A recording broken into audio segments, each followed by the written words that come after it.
Boa noite. Doutora Plague abrindo as portas do sanatório. E essa noite eu vou trazer a história da Bruxa de Blair.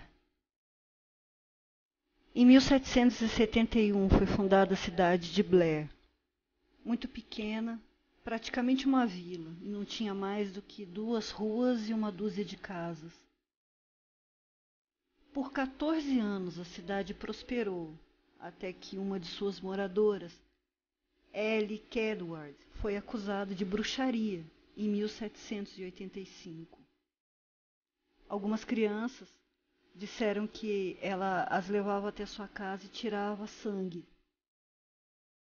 Ela foi acusada de bruxaria, julgada e condenada a ser deixada à própria sorte no bosque durante o inverno. E provavelmente isso a matou, já que era impossível sobreviver naquelas condições. E há também boatos que dizem que ela caiu no rio gelado e se afogou. Mas um ano depois as coisas pioraram na cidade. Durante o inverno de 1786, todas as crianças e adultos que acusaram Ellie desapareceram misteriosamente. E os que sobraram juraram por medo nunca mais mencionar o nome dela. Os anos se passaram e o fato foi esquecido. E no ano de 1809 surgiu um misterioso livro, O Culto da Bruxa de Blair, cuja única edição estava muito estragada e era quase impossível ler o que estava escrito. As poucas partes que puderam ser lidas contavam a história da bruxa. Segue alguns trechos. A velha horrorosa arrancou a cabeça do menino e manchou toda a igreja com o sangue quente dele. Notei que um dente de cão surgia na perna dela, e ela controlava os animais da floresta. Dentro dos buracos da falada parede, encontraram diversos marionetes, feitos com gravetos e pedaços de pano, todos sem cabeça. Despertando em uma noite, ele viu claramente uma mulher entre o berço e as camas ao lado, olhando sobre ele. Ela desapareceu e ele encontrou todas as portas batendo. Logo viu a mesma mulher, na mesma aparência novamente, e disse: Em nome de Deus, o que você é? Ela caminhou para longe e no seu lugar havia sangue. Ela foi acusada de bruxaria por diversas crianças na vizinhança. Kedward, antes dos magistrados, negou a acusação que está sendo colocada em cima dela. Em 1825, a cidade deixou de se chamar Blair para se chamar Burkittsville, e aconteceu outro fato assustador: a morte de uma criança afogada no riacho. Muitas pessoas juraram ter visto uma mão saindo das profundezas e puxando a criança para baixo. O corpo jamais foi encontrado e desistiram de procurar, já que os troncos obstruíram a entrada para o rio. Novamente, a cidade voltou ao sossego por mais um tempo. A lenda da bruxa foi quase esquecida e 60 anos se passaram. Mas em 1886 a maldição voltou com força redobrada. Robin Wicker, de 8 anos, se perdeu na floresta. Os familiares foram atrás dele e quando a noite chegou, ele ainda não havia retornado e nada encontraram. Então a cidade organizou uma busca e 5 homens foram mandados para lá, no meio da noite. 2 dias depois, o grupo de busca não havia voltado e uma segunda equipe partiu floresta dentro. E eles encontraram os primeiros 5 homens, ou melhor, os pedaços deles. Todos tinham sido estripados e suas vísceras estavam espalhadas pelo mato. Seus rostos estavam deformados e as mãos amarradas. Horrorizados, os homens do segundo grupo voltaram para a cidade atrás de ajuda para remover o que sobrou dos homens. Mas quando voltaram ao bosque, não havia mais nada.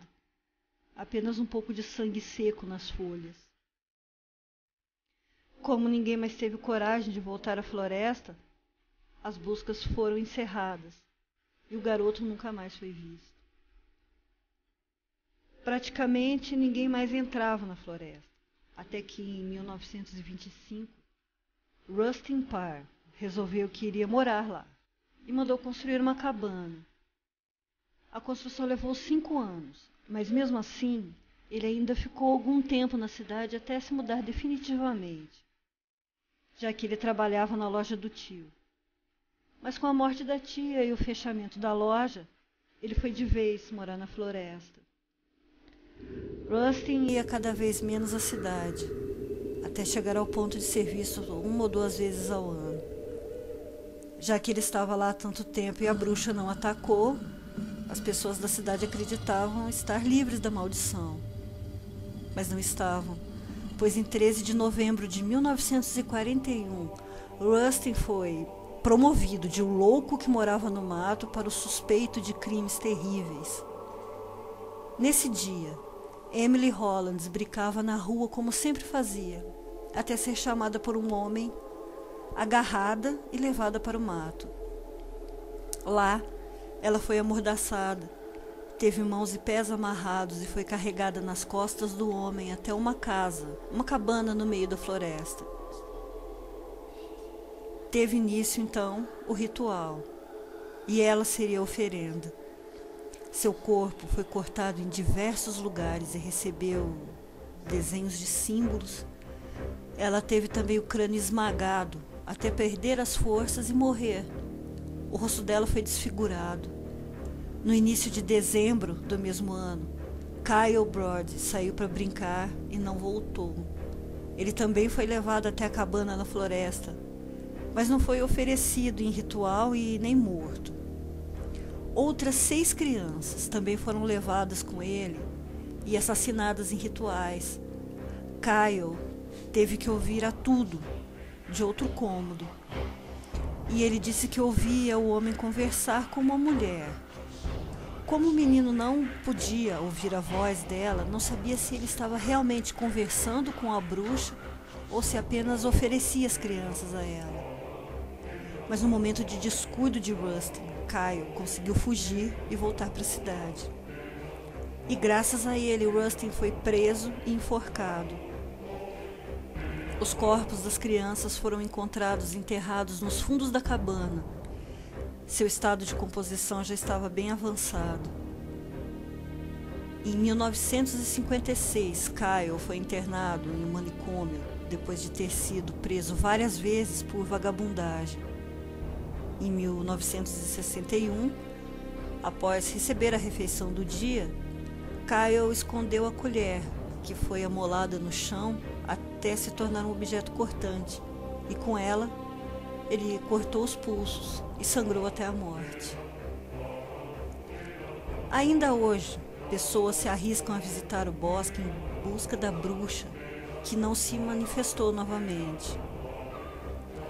Mas é isso mesmo que ela quer. Ela espera que seja esquecida para voltar, e voltar ainda mais forte. É assim que a bruxa de Blair age.